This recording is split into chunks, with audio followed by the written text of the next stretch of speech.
वो 2 दिन में 3 दिन में मिटा देते हैं। आपको लगा कि बापू के पास गए और डॉक्टर बोला रहा है मिटेगा नहीं, बहुत देर लगेगा। वो पैसा खाने के लिए डॉक्टर बोला, भ्रम में डाला, लेकिन महाराज ने इससे हाथ किया, हम मिट गया। डॉक्टर ने ठीक बोला रहा, आपको समझ में नहीं आया। और बापू ने जो किया है वो भी आपको समझ में नहीं आएगा कि कितनी तपस्या खर्चा करके 1 वर्ष का दर्द आपको 2-3 दिन में मिटा दिया। ये विज्ञान बता रहा हूँ। मेरे को एक बार तकलीफ हुई, अंग्रेजी में उसको न्यूराइटिस बोलते हैं। न्यूराइटिस अंग्रेजी में, यहाँ पेन होता है किसी नस में, एकाएक हो जाता है तो सांस लेने में तकलीफ पड़ती है। सो तो सोया नहीं जाएगा, बैठो तो बैठा नहीं जाएगा, बस जिस पोज में हो उसी में रहो, ऐसा दर्द होता है। नस के अंदर होता है, नस के अंदर कुछ हो जाता है। तो यहाँ ये बात बोल रहा हूँ 76 की, 1976 की बात बोल रहा। तो एक डॉक्टर रहा, वो आकर हमको दवा दिया कि पेन किलर दे रहा हूँ, इसकी अवधि है 5 दिन रहेगा ये दर्द, 5वें दिन मिटेगा, आप चिंता मत करना, रोज 3 टाइम लेना पड़ेगा। कोई उठावे तो उठो, बैठावे तो बैठो। तो एक सेक्रेटरी रहे PR जोशी,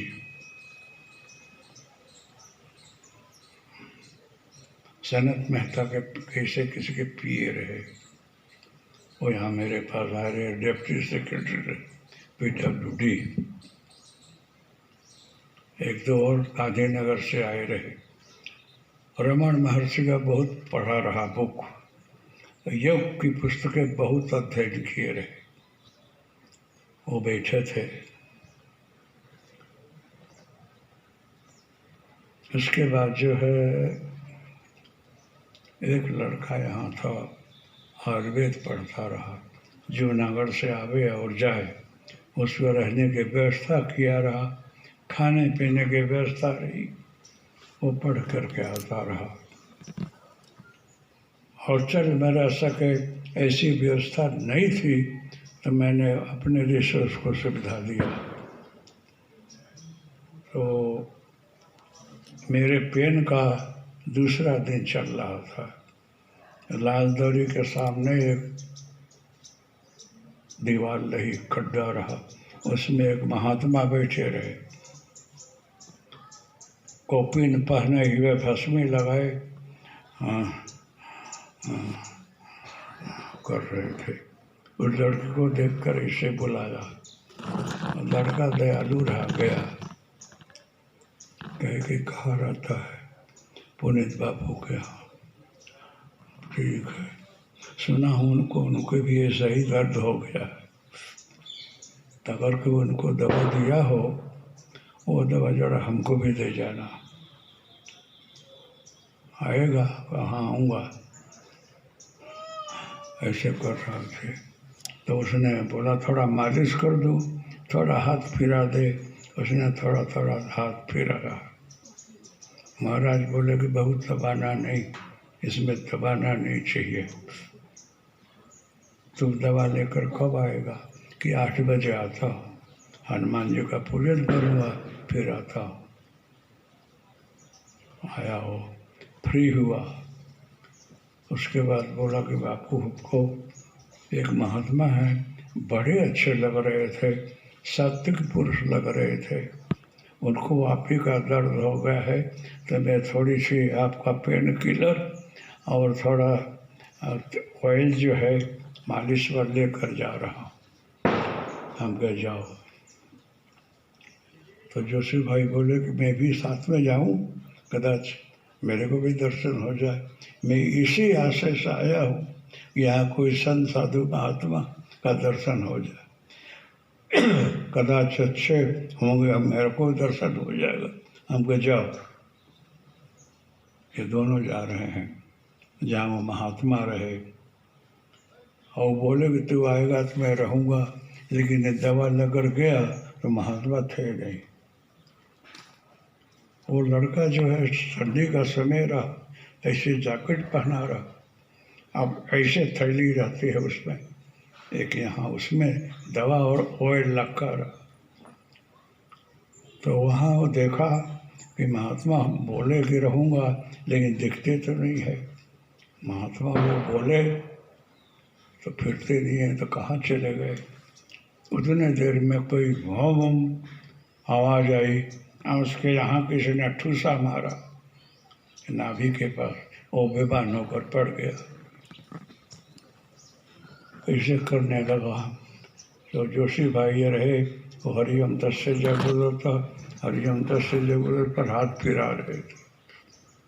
बोले कि मैं नौकरी में हूँ, डेप्यूटी सेक्रेटरी हूँ, एक लड़के को लेकर जंगल में आया, यहाँ मर जाए तो मैं जवाब क्या दूंगा। ये जल्दी उठे तो मैं जाऊं, मान बचूं इस प्रपंच से। तो थोड़ी देर बाद लड़का भान में आ गया। कैसा है तू? ठीक है। तो महात्मा अभी दिख रहे थे, कहाँ गए? हमको तो नहीं दिखे। नहीं, हमको दिख रहे थे। तो देखा तो दवा गायब और तेल भी गायब, पॉकेट खाली। बोले कि दवा ले लिया ना, पॉकेट ले लिया। तो उनको बोलूँगा मैं, आप प्रत्यक्ष जिस तरह से मुझे मिले हो वैसे ही मिलकर दवा ले, ऐसे झोट मत नहीं लेने का, ऐसे झपट नहीं लेने का। तो निकले तो आपको भी दिखा दूँ। तो बोले कि लेकिन वो प्रकट नहीं हुए। दवा ले लिया। बोले कि अब वहीं एक फल पड़ा रहा, सेव नाशपाती। बोले इसको लेकर बहुत गरबा हो रहा है। तो उस गरबे में एक छोकरी बैठी है, काली कलूटी होगी, और तेरे को खबर पड़ेगा, ये फल उसको दे देना। अब जाओ जाओ, जो कुछ है बापू को मैसेज देना। क्या दूंगा? तो जाएगा तो खबर पड़ेगी। तो वो तो दोनों यहाँ आए, सारी घटना हमको बताए।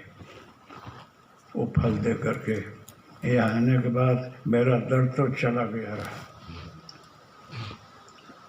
तो जोशी भाई बोले कि बापू ऐसी ऐसी घटना घटी, इसको वहाँ पे दिखते रहे लेकिन हमको नहीं दिखते रहे, और यहाँ आया तो आपको अच्छा हो गया है, कुछ है तो ज़रूर। लेकिन डॉक्टर ने बोला रहा 5 दिन में मिटेगा, 3 दिन पहले आपको मिट गया। मैंने बोला कि भगवान की इच्छा। मैं हंस रहा था। हम कहे आप बोलते रहे, अरविंद की पुस्तक पढ़ा हूँ और सिद्धों का पढ़ा हूँ, लेकिन आज हमको प्रत्यक्ष अनुभूति हो रही है। वो पर्चा आपको दिया गया। 3 दिन पहले दर्द मिट गया। ये दर्द हमारा महाराज ले लिए, वहाँ उनको हो रहा था, हम मिट गए।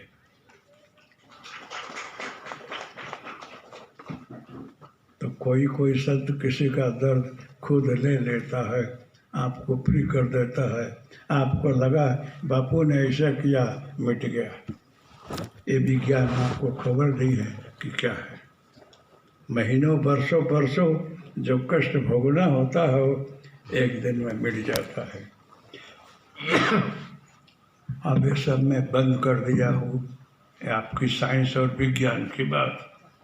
लेकिन यहाँ एक भाई आए, उनको ब्लड कैंसर रहा। तो बोले कि कुछ कृपा करिए कि मिट जाए। बोले मैं डॉक्टर नहीं हूँ। मैंने बोला कि मैं डॉक्टर नहीं हूँ, अब कुछ बनावटी नहीं करता हूँ, दिखावा नहीं करता हूँ कि आपको क्या बता दूँ। लेकिन दत्त भगवत के चरण में से थोड़ी भस्मी उनको दिया, लेकर गए। डॉक्टर ने निदान किया रहा कि आपकी आयुष हमारे हिसाब से 10 वर्ष है, 10 वर्ष में मिट जाएगा। लेकिन यहाँ से गए तो जल्दी मिट गया, 1 ही महीने में स्वस्थ हो गए। ताज्जुब लगा कि ब्लड कैंसर किस प्रकार से मिट गया होगा। चमत्कार बोलते रहे वो। सदगुरु बोलते हैं कि ये चमत्कार नहीं है, ये सुपर साइंस है। जिस प्रकार से मैंने बोला कि कितने हीट देने के बाद ये पृथ्वी कोलसा बनती है और कितने हीट देने के बाद उसमें से गंधक बनता है और कितने हीट के बाद उसमें से हीरा और सोना बनता है। ये सूर्य विज्ञान है, सुपर साइंस है। आप लोग इसको चमत्कार बोलोगे। तो मैंने बोला कि कुछ सदगुरु ने किया होगा। तो एक भाई आए कि बापू एक चपटी भस्म में उसको इतना अच्छा हो गया। वो आदमी बहुत अच्छा रहा, समाज की सेवा करता रहा, उदार भी रहा। जो भी उसका धर्म कर्म हो उसके ऊपर कोई संत खुश हो गए। तो उनको बोला कि अब भस्मी देने से नहीं मिलता है, कुछ होगा। कहे कि नहीं, आप लोग संत उदार हो, इतनी भस्मी देने में आपको क्या होता है?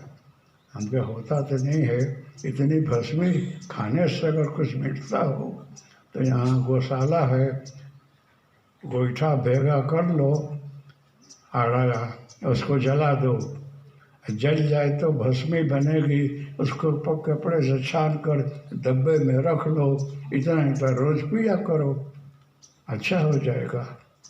कहे कि नहीं, उससे नहीं होता, आप लोग देते हो उससे अच्छा होता है। तो मैंने बोला हम लोग देते हैं ना, उसमें साइंस विज्ञान भरा है, वर्षों की तपस्या चली जाती है। आप लोखंड के व्यापारी हो, बहुत कमाते, कहीं आप 6, 7, 8 लाख रुपया दान दे आओ, हॉस्पिटल में कि कोई विद्यालय में कि कहीं, अब मेरे को पर्ची बताओ, इतना मैं वहाँ दान दे कर आया तो मैं तेरे को बस में दे दूँ, मिट जाएगा। मैं इतना तो नहीं दे सकता हूँ। हमको तेरा जो है करोड़ों रुपया में देने में तकलीफ हो रही है, और मेरी कितने वर्ष की तपस्या दिखती नहीं है, वो भस्मी दिखती है, कैसे दे दूँगा बोल? जिसका ज्ञान नहीं है वो चर्चा आप मेरे से करा रहे हो। मैं साइंस भी पढ़ा हूँ, केमिस्ट्री बायोलॉजी भी पढ़ा हूँ, हिस्ट्री ज्योग्राफी भी पढ़ा हूँ, वेद पुराण शास्त्र भी पढ़ा हूँ, लेकिन इसका कुछ भी अहंकार नहीं है। बचा कर रखा हूँ, जरूरत पड़े वहाँ देखते रहता हूँ। हमको मूर्ख मत समझना, तुम साइंटिस्ट हो लेकिन मैं सुपर साइंटिस्ट हूँ। हमको बेवकूफ़ नहीं समझने का, बोलता नहीं हूँ बस। मौन जो है ना, सभी शास्त्रों का निचोड़ है। जब कोई उच्च कक्षा में सिद्ध जाता है तो सांभवी में आकर के मौन हो जाता है। मौन में सब आ गया, कोई वेद शास्त्र पुराण कुछ बाकी है ही नहीं, मौन में सब कुछ है। इसलिए आपको नहीं ख्याल आएगा। यहाँ की सच्ची घटना बता रहा हूँ जो मैंने कर दिया है और अच्छा भी कर दिया है। एक भाई आ रहे हैं, तो पथरी में उनका पिता है, बहुत 2-3 दिन से बीमार है। ये पीछे सब सड़ गया है, सोए से बैठा नहीं जाता है, मरता भी नहीं है। बोले कि बहुत तकलीफ है, वो आप कुछ आशीर्वाद दे। बहुत कंजूस आदमी, करोड़ों रुपया 1 पैसा दान धर्म नहीं किया है। वो आदमी आया, मैंने बोला तुम जो है ना 12 लाख रुपया फलाने जगह दिया, 2 विद्यालय है, कन्या विद्यालय, वृद्धाश्रम है एक, और उसके बाद आओ। बेटा इतना तो नहीं खर्चा करूँगा। पिताजी बोलते हैं 5 लाख, बोलते हैं करूँगा, हमको तो नहीं होगा, जाने दो।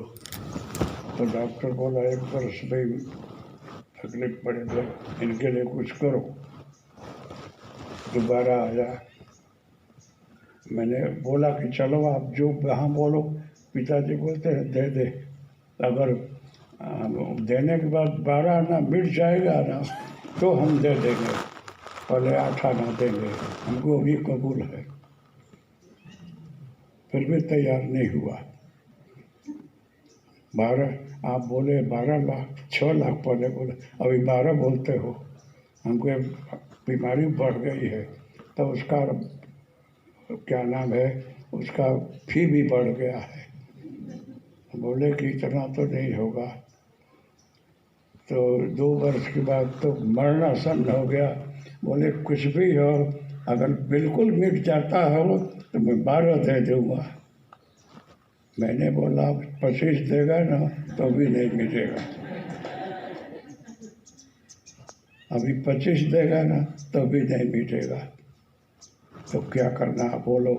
हमको बोलो तो 1 चपटी बस भी दूँगा और खाते ही 4-6 घंटे में शरीर छूट जाएगा, लेकिन उसके पीछे में तेरे को 25-30 लाख खर्चा, बस भी दो और मरे, और फिर 25 रुपया। हमको ज़्यादा यातना भोगने से अच्छा है कि 25 में छूट जाओ। करोड़ों अजमपति की बात बोल रहा हूँ। फिर बोला कि आप मर जाए तो भी हर्जा नहीं, देव हमको अब कुछ नहीं है। समय चला गया। मैं क्या बता रहा हूँ, इस साइंस बता रहा हूँ, विज्ञान। जो आप लोग गहराई में जाओगे तो सोचोगे। सिद्ध संत लोग साकार भी है, निराकार भी है। ये सूर्य विज्ञान है कि किस प्रकार से आप इसको हीट दे करके मिट्टी को कोलसा को सोना, गंधक, हीरा में बदल देना। कितने वर्ष हीट देने के बाद ये रूप लेता है। इस प्रकार से सिद्ध लोग उस प्रकार के संकल्प से किसी वस्तु को चेंज कर देते हैं, वो सूर्य विज्ञान है। और बड़ी तपस्या उसमें जाती है, ऐसा कोई करता ही नहीं है। इसीलिए वो लोग आपको मिलते नहीं हैं। भगवान तैयार है, सब साधु भी तैयार है आपसे मिलने के लिए, लेकिन नहीं मिलते हैं। क्यों? आप लोग दुखी हो जाओगे, इसीलिए नहीं मिलते हैं। क्यों? क्यों मिलेंगे ना तो इतनी बड़ी लिस्ट बताओगे कि आप आशीर्वाद देते हैं तो सब काम हो जाता है। आज मेरे को 26 की 27 लिस्ट है, पूरा कर दे आप। अर्जुन को आप 17 वरदान दिए रहे, 16 दिए, 17वां में मुक्ति दिया, तो मेरे को भी दे दीजिए। इसलिए सिद्ध लोग नहीं मिलते हैं। घर बन जाए, सुंदर पत्नी मिल जाए, 2 छोकरे हो जाए, उनका ये हो जाए, फ्रिज आ जाए, गाड़ी आ जाए, इतनी लिस्ट है, तो देने के बाद आप जाते फंस जाओगे, दुखी हो जाओगे।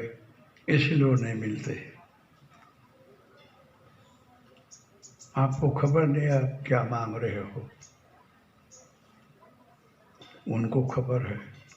इस जंजाल में फंसने के बाद तो और दुखी हो जाएगा, मुक्त नहीं होगा। इसलिए नहीं मिलते। जेना ही न चाहें कबहु कछु, तुम सन सहज सने। जिसको कुछ नहीं चाहिए, मात्र आपका चरण कमल चाहिए, उसके पीछे पीछे वो दौड़ते हैं। हमेशा उसके श्वासोश्वास में लगे रहते हैं, इसको कुछ चाहना न आ जाए, फिर कुछ रिवर्स में ना चला जाए कि मुझे ये दीजिएगा, ये भी दीजिएगा। उसको अपने पास बुलाते हैं, उन्हीं का स्वरूप है, वही है सोहम। जो आप हो वही मैं हूँ। सोहम जो है ब्रह्म का स्वरूप है। ईश्वर जो मांगो और तपस्या करो, किसी संत का आशीर्वाद हो, आपका पूर्ण हो, तो आपको सब कुछ देता है वो। धन है, दौलत है, समृद्धि है, जितना दिया है संतुष्ट रहो।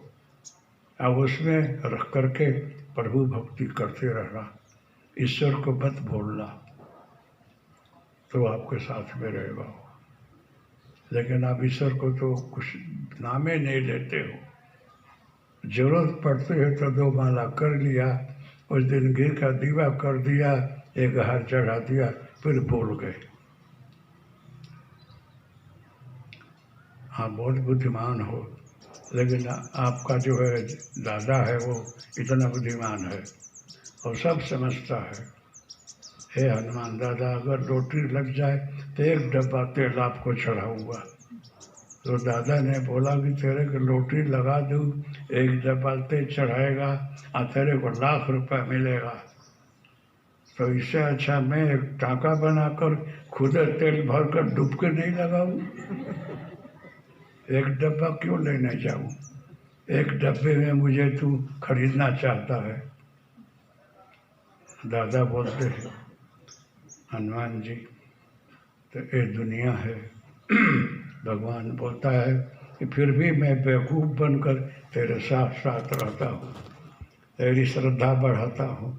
4 वस्तु मांगेगा तो 2 दूंगा, 2 लपड़ाए रखता हूँ कि और भक्ति कर। धीरे धीरे देते जाऊँगा और ईश्वर मैं बनाते जाऊँगा, तेरा कल्याण कर दूँगा। इसलिए भगवान आपके साथ में है, आपको दिखता नहीं है।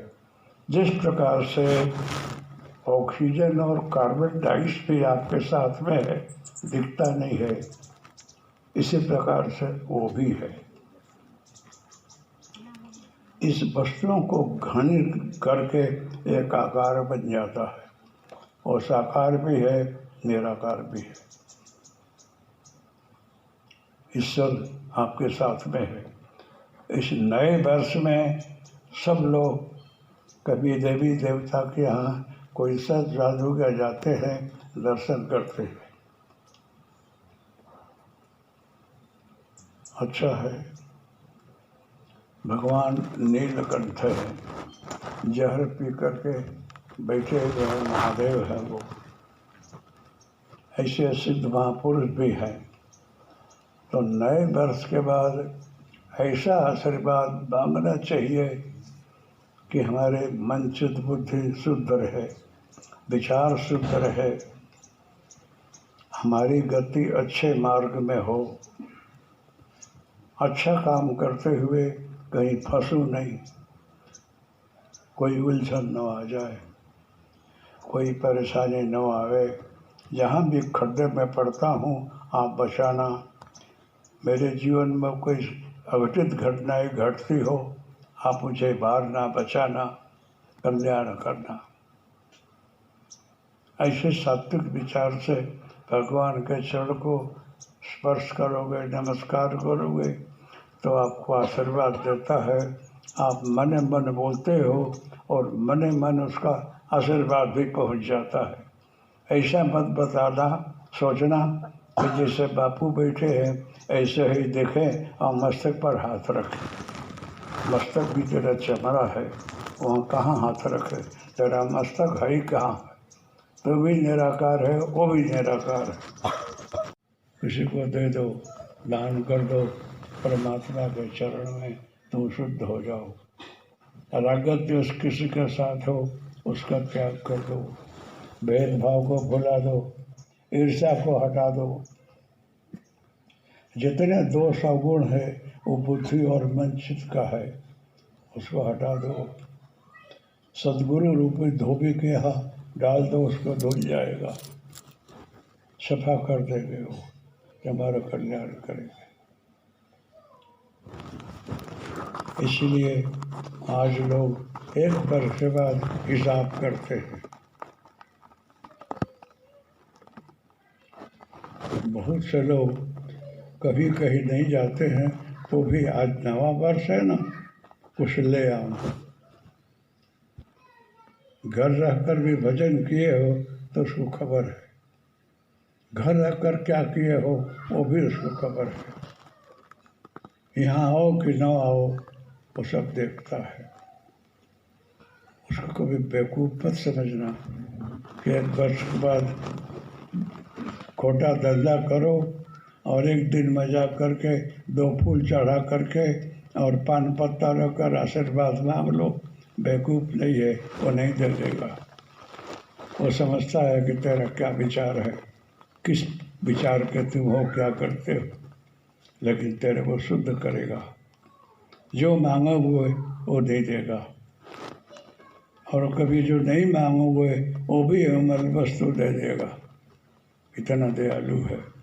उसका स्मरण करते रहना, अच्छे मार्ग में चलना, नवे वर्ष में अच्छे संस्कार, अच्छे विचार आएं, हम सही मार्ग में चलें, ऐसा आशीर्वाद मांगना चाहिए।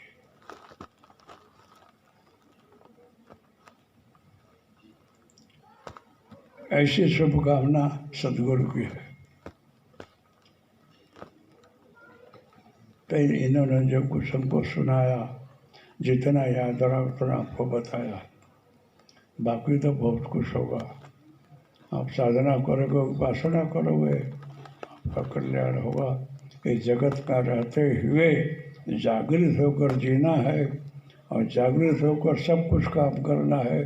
आलस का त्याग करके और जप करके सब कुछ करना है। क्या छोड़ना है वो आप जानिए। बोला ना कि बहुत लोग होते हैं कि लूट गया, तो कुछ लूट जाना भी अच्छा है, आप कुछ खो देना भी अच्छा है। समझे आप लोग? अब कुछ सोचना। अब किसके पास क्या है क्या नहीं है तो आप जानो।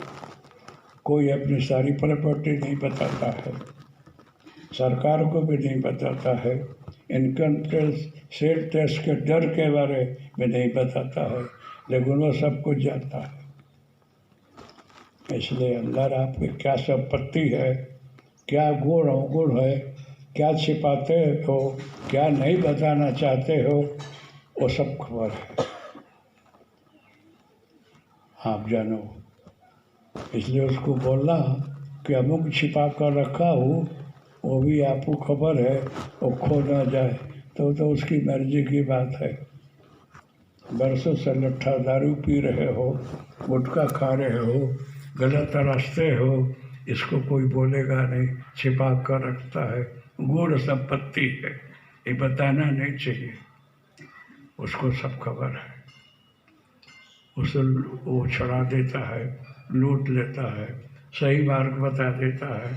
आप सोचना कि क्या सही है क्या गलत है, क्या गलत पकड़ा हूँ क्या सही पकड़ा हूँ, आप जान लो। लेकिन ये जरूर ध्यान देना कि वो अंतर्यामी है, वो सब कुछ जानता है। आपके मकान में सरकार घुसती है ना, तो इतना यंत्र उसके पास है कि छिपा हुआ गड़ा हुआ धन भी शोध लेता और निकाल लेता है। तो परमात्मा है, आपके अंदर की सब बात जानता है।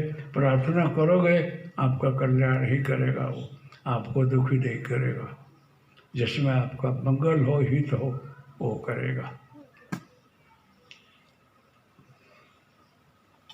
इसलिए नए वर्ष के दिन पुरानी ही बात है, लेकिन आपको नवा लगता होगा। कुछ सुना दिया तो बहुत सी बात सुना दिया।